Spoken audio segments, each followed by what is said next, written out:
ہمارے مدرسوں میں اور اداروں میں طالب علم آ کر انسانوں کے پڑھتے ہیں، جنات بھی آ کر پڑھتے ہیں، اور وہ جنات کبھی تو غیر محسوس آ کر بیٹھتے ہیں اور بہت سی مرتبہ وہ انسان کی شکل اختیار کر کے آ کر داخلہ لیتے ہیں، اور کئی سال وہ انسان بنے رہیں گے اور پڑھ کر چلے جائیں گے اور پتہ نہیں چلے گا کہ جن تھے، اور کبھی کبھی اس کا پتہ چل جائے گا۔ ہم نے اپنے دارالعلوم دیوبند کا، آپ کا دارالعلوم دیوبند جو ادارہ ہے ہندوستان کا، وہاں کا یہ قصہ ہم نے اپنے اکابر سے سنا۔ ایک وہاں بہت بڑے بزرگ گزرے تھے، حضرت مولانا شیخ الادب مولانا اعزاز علی صاحب رحمۃ اللہ علیہ، بہت بڑے زبردست استاد تھے، وہاں کے بڑے بزرگوں میں، بڑے محقق علماء میں ان کا شمار ہے۔ وہ ناظم تعلیمات تھے۔ ناظم تعلیمات کے معنی ہے تمام طلباء کا نظم و کنٹرول ان کے پاس تھا، اور وہ اتنے منتظم تھے کہ رات میں آدھی رات کو اٹھتے تھے،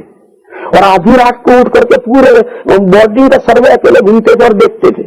اس وقت جو طالب علم پڑھ رہا ہو وہ طالب علم سے بہت تعلق ہو جاتا تھا انہیں، اور اس پر خاص نظر رکھتے تھے، تو رات میں چپکے سے اٹھ کر کسی نہ کسی وقت پورے بورڈنگ میں گھومتے تھے۔ ان کا قصہ ہم نے سنا کہ ایک کمرہ تھا، اس کمرے کے پاس سے حضرت گزرے تو کمرے کا دروازہ بنے، اور اس کی چھوٹی سی کھڑکی ہے، احاطہ مولسری میں چھوٹی سی کھڑکی ہے، ایک کمرہ ہے، احاطہ مولسری دروازہ ہے، وہاں سے دائیں بائیں گھومتے، تو بائیں جہاں گھومتے ہیں وہاں ایک کمرہ ہے، اس میں ایک ہی طالب علم رہتا ہے، اور اس کا دروازہ ہے، اور پاس میں چھوٹا سا کھڑکی ہے، تو چھوٹی سی کھڑکی کھلی تھی، دروازہ بند تھا، تو حضرت جب وہاں سے چلے تو کھڑکی سے حضرت کی نظر اندر پڑی، تو اندر ایک کتاب ہے مختصر المعانی، ہمارے یہاں بڑی مشکل کتاب سمجھی جاتی ہے، تو وہ کتاب یوں کھلی پڑی ہے، اور دو سانپ یوں اس کے اوپر دیکھ رہے ہیں، ایک سانپ یوں کھڑا ہے، ایک سانپ یوں کھڑا ہے اس کتاب کے اوپر۔ حضرت وہاں سے گزرے تو کھڑکی سے حضرت کی نظر پڑی، کتاب کھلی ہے اور دو سانپ ہے، ایک یوں کھڑا ہے اور یوں فن چڑھا کر کے دیکھ رہا ہے، اور ایک یوں کر کے یوں دیکھ رہا ہے۔ حضرت نے جا کے کنڈا بجایا، دروازہ تو بند تھا، نوک کی، کنڈا بجایا تو فوراً کھول دیا، اس کا دروازہ کھول دیا، دو طالب علم اندر بیٹھے بیٹھے کتاب لے کے پڑھ رہے ہیں، دو طالب علم بیٹھے بیٹھے پڑھ رہے ہیں۔ حضرت نے فرمایا خبردار، آج تو تم نے یہ حرکت کی، آئندہ اگر یہ حرکت کرو گے مدرسے سے اخراج کر دوں گا۔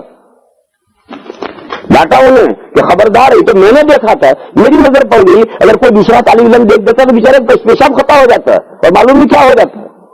تو حضرت نے سخت ڈانٹا اور یہ کہا کہ خبردار، آج تو تم نے یہ شرارت کی ہے اور یہ حرکت کی، آئندہ اگر یہ حرکت کی تو میں سے اخراج کر دوں گا۔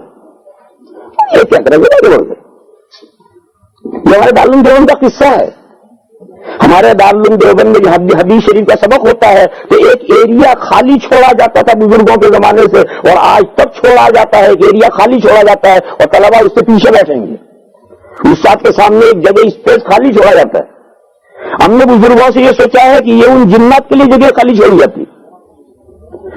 تو یہ تھوڑی بہت واقعات ہیں، لیکن قرآن و حدیث میں جو آیا ہے وہ تو حقائق ہے،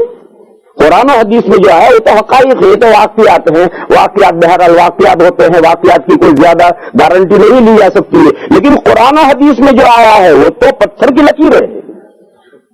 لہذا جنات کے بارے میں جو کچھ قرآن و حدیث میں جتنا بتلایا گیا ہے اتنی ہی معلومات ہم رکھتے ہیں، اس سے زیادہ آپ جو سوال کریں اس کا جواب دینے سے ہم معذور ہیں، ساری باتیں نہیں جانتے ہم۔ اس کا جواب یہ ہے کہ تم جتنی باتیں ڈیٹیل پوچھنا چاہو وہ ساری ڈیٹیل ہم نہیں جانتے۔